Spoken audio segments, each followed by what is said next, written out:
Presiden Amerika Serikat Donald Trump mengerahkan 2 kapal selam nuklirnya pada Jumat 1 Agustus 2025 di tengah ketegangan dengan Rusia.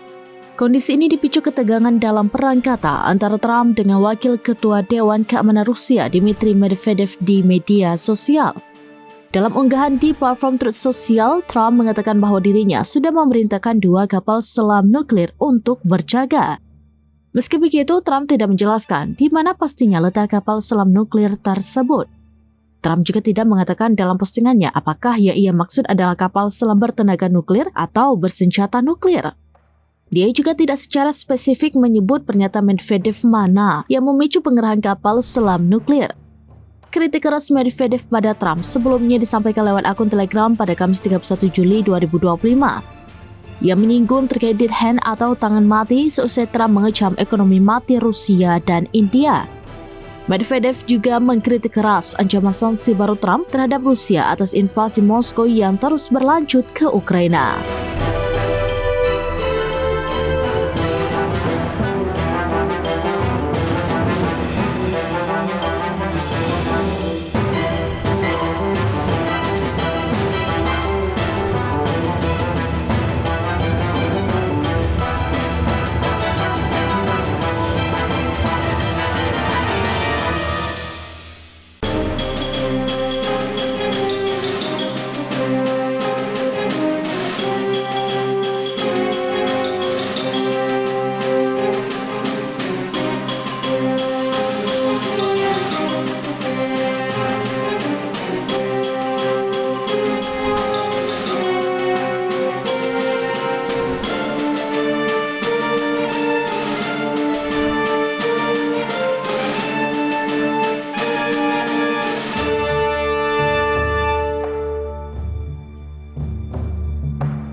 Download Tribun X sekarang, menghadirkan lokal menjadi Indonesia.